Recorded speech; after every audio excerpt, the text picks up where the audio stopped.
What if we had a really good, high-tech way to detect the impact absorbed by players' heads and to assess what the damage might be? And in sports where there are helmets, it's quite easy to build the tech into the helmet, but in rugby it's a lot trickier because they don't wear helmets, typically. So with that in mind, Callum is going to talk to us about a really high-tech gum guard, mouth guard. So we'll welcome Callum White, who's a graduate scientist in data science at MPL and a really keen rugby player too, and he's going to tell us more about that. Okay, perfect. Thank you, Joanne, for the introduction. Good evening, everyone. So as Joanne mentioned, I'm going to be talking about smart mouthguards that speak.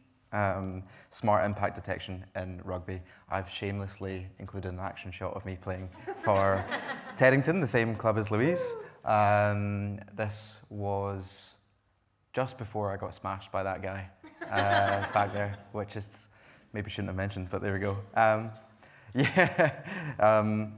So the point of the talk is to go through this kind of new-ish technology that is reducing the number of head injuries that go unnoticed.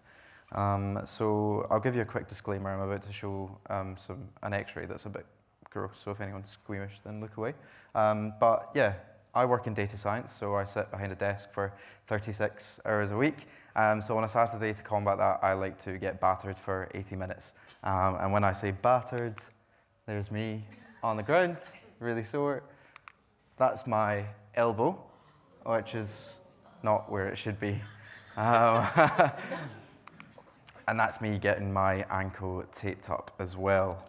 And so in a sport where the collisions that players experience are equivalent to car crashes, how do we protect their heads? So you can notice in this photo here that I've got something that kind of looks like I've taken a trip to Turkey for some new teeth. It's not that, it is my gum guards.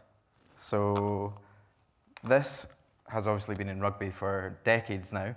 Not only to protect your teeth nowadays, it can be used to also protect your brain.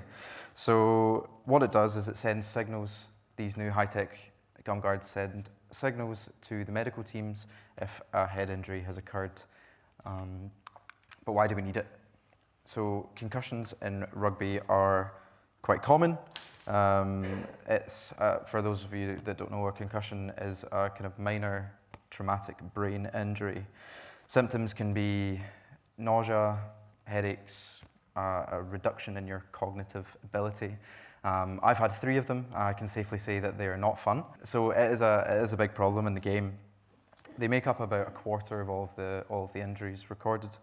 Like I said, effects are quite bad. So we've got some short and long-term effects that get more severe as you go along. So you've got memory loss, chronic headaches, and then it gets as severe as early onset dementia and Alzheimer's, with numerous players every year having to retire from their careers early due to concussions. There's been things that have been brought in to try to reduce the number of head injuries in rugby. We've got lower tackle heights, head guards, but what I'll be focused on, like I've said, is the smart mouth guards. So current methods that detect head injuries can be quite subjective. They depend on visual cues, and some of these can go unnoticed. There's a famous saying that says the worst thing that you can get with a concussion is another concussion. And if you're in a game of rugby with so much going on, it's quite hard to pick these things up. So the smart mouth guard removes the need for those visual cues, and instead provides a real-time update to medical teams. So how do they work? So there's essentially 2 major, I'm going to try and say this correctly, micro-electromechanical systems, accelerometers and gyroscopes. So the accelerometers measure linear acceleration along the X, Y, and Z axes. They use microscopic silicon structures that, when they experience an acceleration, they deflect, and this deflection changes the electrical capacitance within silicon. That then is proportional to the force that is applied and can be transferred over to the medical teams, allowing for a quantification of the force applied to the head. The gyroscopes measure rotational acceleration along the same 3 axes, and the micro-electromechanical gyroscopes use the Coriolis effect, there we go, on other kind of microscopic silicon structures that vibrate. And what these do is they detect rotations that then apply a perpendicular force to both the vibrational direction and the rotational axis. And that can be picked up again in a change of capacitance within the material. So this can then, again, be measured with the angular forces, but how does it relate to injury? So there are 4 main models, biomechanical models, that are used to estimate the injury risk. We've got peak linear acceleration, which is the most simple. It's just the g-force beyond which a head injury is deemed to be too dangerous. We've got the head injury criterion, which is an acceleration magnitude and direction for the head. And then we have the brain injury criterion, which is more of a measure of the rotational velocity as a predictor of strain within the brain tissue itself. And then the most complex algorithms actually estimate tissue deformation and the issues, therefore.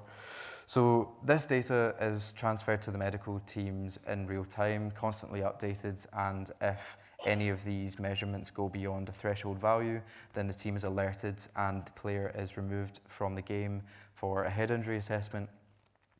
They do a number of tests and they can then measure whether the player can return to the field or has to be removed for further treatment. And now, as you can imagine, measurement is crucial for all of these different parts of the mouthguard. So as you can see here, we've got 4 kind of main areas. We've got the initial calibration, so the accelerometers, the gyroscopes, all require initial calibration to make sure that the numbers and the values that they're producing match the real forces that are being applied. And then, as you can imagine, in a game of rugby, there's a lot of things going on. The gum guard's inside someone's mouth, it's hot, it's humid, it's general kind of wear and tear. It requires recalibration for all of these elements as well. So there's regular recalibration that's needed for that. There's then the measurement uncertainty, of course, so there's the uncertainty of all of the forces applied, and then beyond that, there are things like machine learning algorithms that are used to differentiate between things like talking and drinking and actual high collision impacts. So there's then a measurement uncertainty quantification for the machine learning algorithms themselves. And then we have the traceable standards. So OPRO is a UK-based gum guards company, and they require standards that they must follow so that the equipment that they use is of the highest quality, and those standards have to be traceable back to us. NPL, we set those standards, so we are vital in the implementation of such technologies. They are used in the Six Nations and the English Premiership and have been reported to identify between 40 and 60% more potential head injuries than with the kind of traditional techniques that have been used. So yeah, to finish up, it's obvious that measurement is crucial for this new technology that's been used to reduce the number of head injuries that go unnoticed and can have major impacts on players' lives. Perfect. Thank you for listening. Cheers.